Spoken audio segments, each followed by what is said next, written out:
itu bahasa Indonesia, jadi harus dipelajari juga. Ya, walaupun berubah nggak lupa sama yang lama gitu. Iya.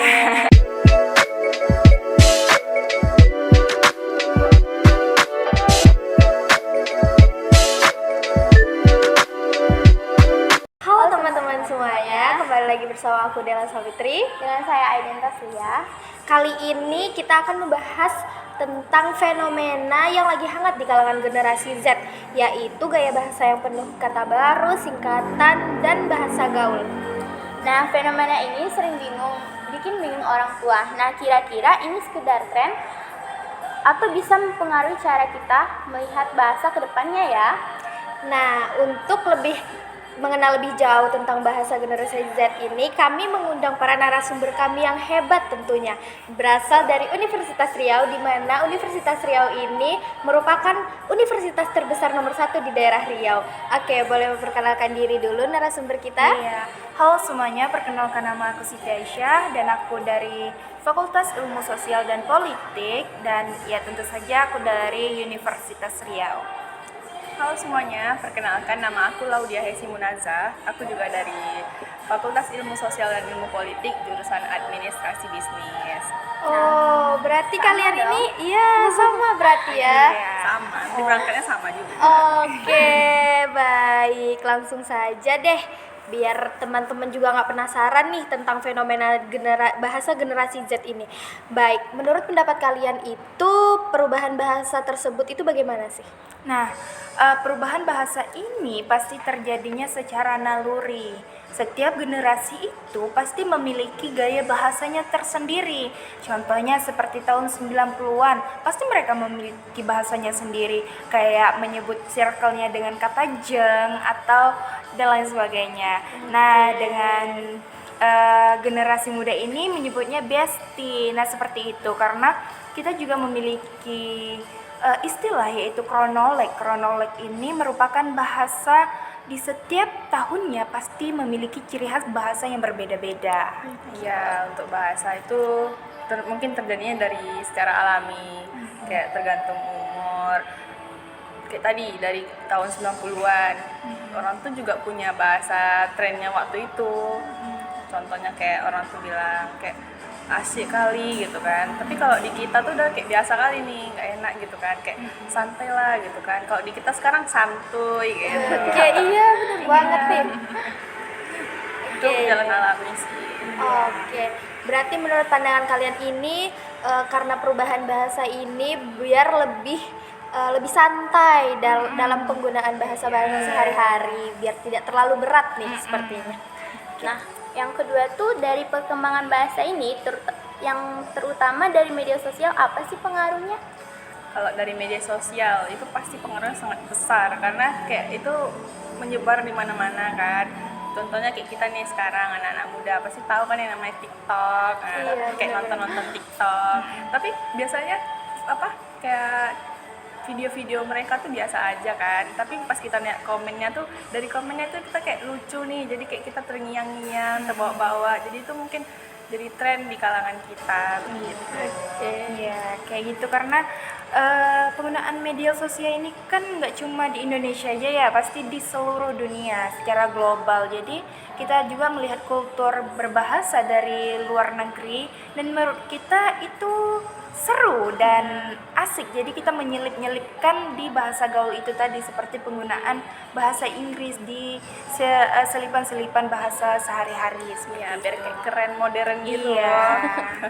Tadi kan kalian membahas nih media sosial itu banyak mempengaruhi Ya, generasi-generasi ada muda pengaruhnya. sekarang. Nah, dari media sosial tersebut pasti ada dampaknya dong. Boleh nggak kalian jabarkan dampak-dampaknya tersebut biar teman-teman kita di rumah tahu nih kalau itu tuh merupakan dampak yang buruk atau dampak yang baik seperti itu.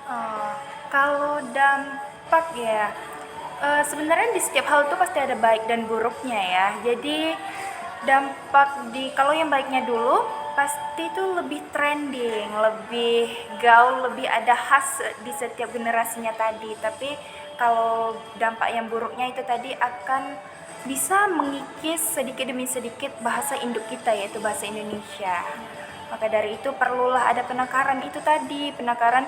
Jadi boleh menggunakan bahasa gaul, boleh mempelajari bahasa-bahasa luar, tapi jangan lupa dengan bahasa diri kita sendiri, yaitu bahasa Indonesia.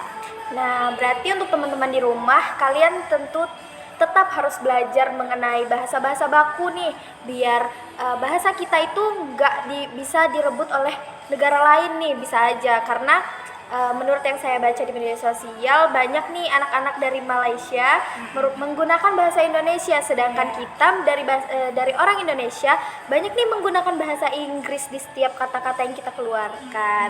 Iya, walaupun bahasa tuh kayak tren, tapi kita harus tetap tahu batasannya, tahu sopan santun tata kramanya.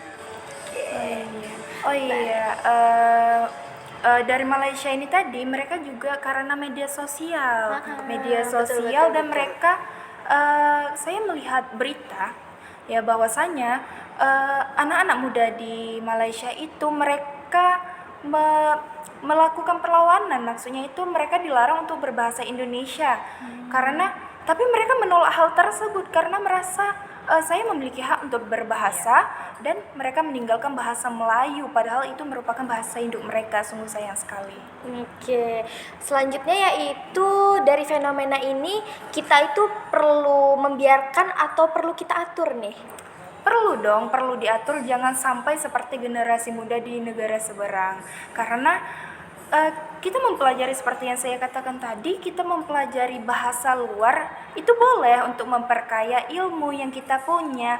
Tetapi mesti ingat juga kalau kita itu memiliki bahasa yang begitu khas, itu bahasa Indonesia. Jadi harus dipelajari juga. Ya, walaupun berubah nggak lupa sama yang lama gitu. Iya. Karena tetap ya bahasa Indonesia itu menjadi ciri khas kita sebagai orang Indonesia. Oke, lanjut.